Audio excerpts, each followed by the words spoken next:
Flushing Meadows is about to become a battlefield. The names have just been released. The cutoffs have just been set. And already, before a single ball has been struck, the final Grand Slam of the year is pulsing with tension. This is the US Open. And this year, it might be the most dangerous stage in tennis. At the center of it all stands a woman who has already conquered this tournament twice in a row. Aryna Sabalenka, world number one. A champion who doesn't just want to defend her title, she wants history. Because if she wins in New York this year, she becomes the first woman in over a decade to capture 3 US Open titles back-to-back.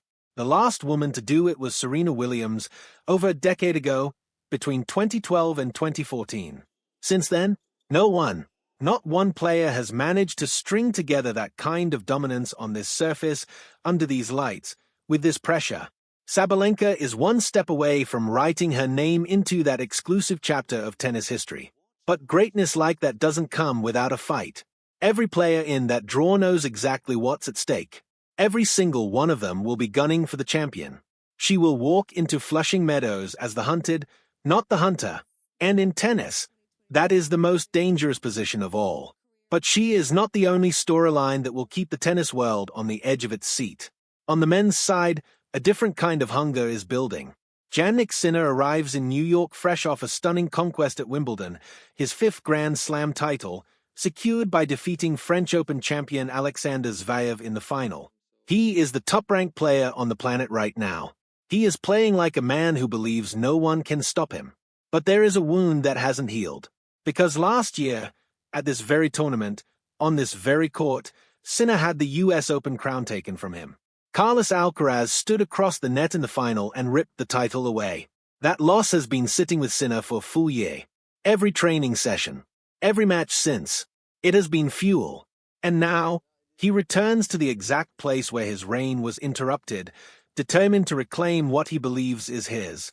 And here is where the story turns into something even bigger, something with the potential to shake the entire tournament to its core.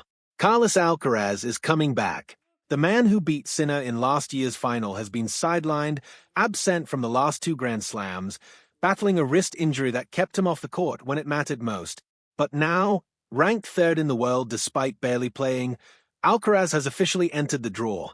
He is expected to return during the North American hardcourt swing, meaning the man who dethroned Sinner, the man with the most recent claim to this very title, could be standing on the other side of the draw once again. Imagine that collision. Sinner, chasing redemption. Alcaraz, defending the throne he took and has not yet been forced to give up. 2 of the most electric players in the sport, both circling the same title, both carrying unfinished business into the same tournament. This is not just a Grand Slam. This is a reckoning. And the intrigue does not stop with the biggest names. Behind the headline stars, an entire ecosystem of ambition and desperation has been quietly playing out. The USTA has released the full entry lists, built from the rankings as of July 20th, with the cutoff drawn at number 102 for the women and number 101 for the men. 14 men and 14 women from the United States have earned their way into the main draw by right, more than any other nation on Earth. On home soil, in front of home crowds, American players will have their biggest opportunity of the year. But look closer at the numbers, and you'll find stories of survival. Anastasia Zakharova claimed the very last direct entry spot available to the women, slipping in at exactly number 102, 1 spot lower, and her name would not be on this list at all. And on the men's side, Filip Misolic secured his place using a protected ranking, entering at number 101, the final man to make the cut. 8 players in total, 5 women and 3 men, are only in this draw because of special or protected rankings, lifelines given to athletes fighting back from injury or absence, clawing their way back into the sport's biggest stage. Every single one of them knows how close they came to being left out. Every one of them will walk onto that court carrying the weight of that knowledge. And there is still more drama to come. Because the draw is not yet complete, the remaining places in this 128-player field will be decided in the coming weeks, through wild cards handed out by the USTA, and through qualifying rounds that will be fought just days before the tournament begins. And one name hangs over that wild card conversation like a ghost from tennis's golden past. Serena Williams. The 44-year-old legend shocked the sport with her return to competition, stepping back onto a Grand Slam court after years away. But her comeback hit a brutal setback. A knee injury forced her out in the first round at Wimbledon. Now, all eyes turn to whether she will be fit, whether she will be ready, and whether the USTA will hand her a wild card into the tournament she once ruled like no one else in history.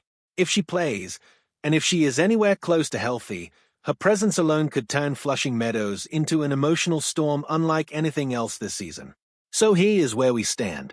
A queen defending her throne, one win away from matching Serena's own legendary streak.